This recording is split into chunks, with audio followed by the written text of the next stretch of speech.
Hey guys, welcome back to Doc Lowe Talks Comics. And this episode we're going to talk about Lanterns, the first episode of the DC Studios show, which features Kyle Chandler and Aaron Pierre. And Kyle Chandler is Hal Jordan, and Aaron Pierre is playing the character of John Stewart, who is his trainee. And you get to see an older and much more crass Hal Jordan than what you usually see in the comics. Hal is a test pilot, so he's brash and he's, somewhat standoffish. He's always ready for a good brawl. And Kyle Chandler channels that perfectly. You get to see somebody who has a devil-may-care attitude and just brings, just machismo and never say die attitude to the show, as well as an attitude of I know better than you because I've been doing this since you were in diapers. Talking to Aaron Pierre's John Stewart. John Stewart grew up as a military brat and went into the military himself, and he's always been much more stoic and harder to read than Hal Jordan was in the comics. And Aaron Pierre pulls that off perfectly here. He's standoffish and he doesn't really want to interact with Hal Jordan because he feels like Jordan's holding out on him. Okay?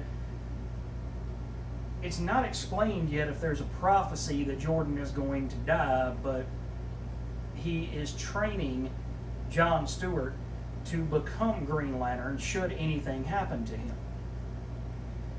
And I've heard reports that people say that this is Green Lantern mixed in with a little bit of True Detective.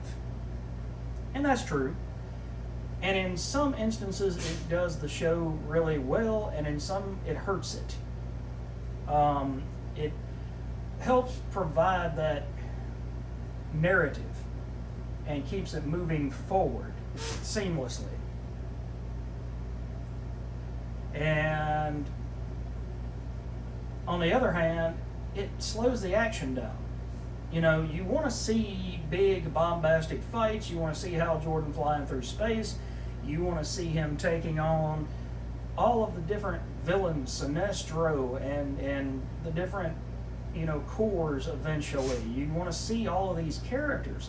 And that's not the story that they're trying to tell. This is the story of an older Hal Jordan who feels like he has done it all, seen it all, knows it all, and his upstart recruit who doesn't want to be there. So it gives it kind of a pessimistic look at these characters. That's not to say that the show's not interesting. I thoroughly enjoyed the first episode and can't wait to check out the second episode so that I can continue to talk about this one.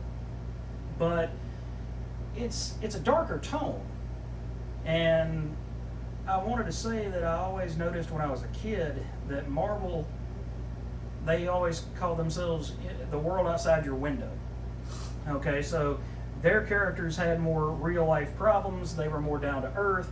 You can relate to Peter Parker and Spider-Man a lot more, most people can, than to Hal Jordan.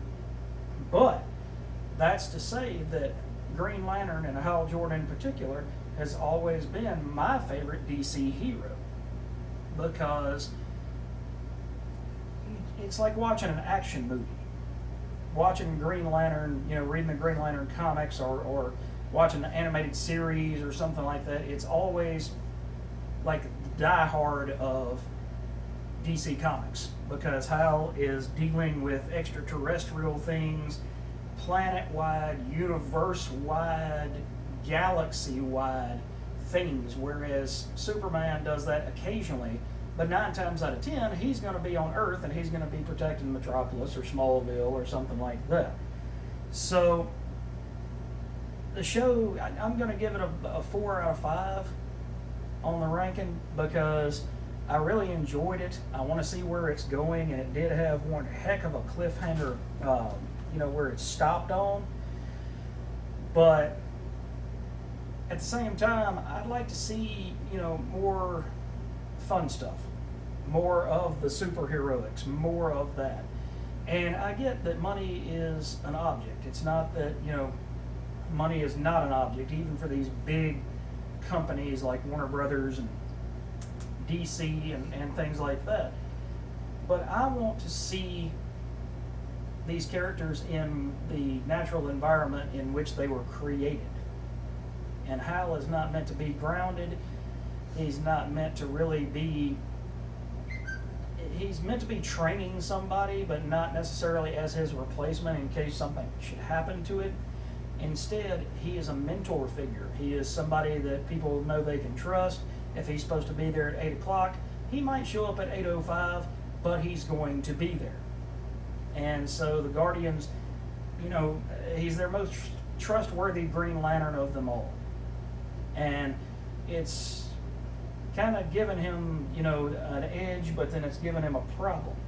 Because when you know that you can be trusted, sometimes people take advantage of that. And they say, you know what, I can do my job, I can do it with my eyes closed, I know how to do what I'm doing. They need to leave me alone. The Guardians can go fly a kite. And that's how you get the feeling that Kyle Chandler, who's a great actor, if you guys never saw Friday Night Lights, the TV series, you really need to go back and watch that. Because he came off as a coach of a small town, Oklahoma, I believe it was Oklahoma, football team, and he was the moral standard that these boys on this football team had to live up to. And he was able to instill in them, good lessons of morality, good lessons about life in general as you get older and age. So if you guys have never seen him in anything, he's been in a bunch of different things over the years, and he's a very underrated but amazing and amazingly capable actor.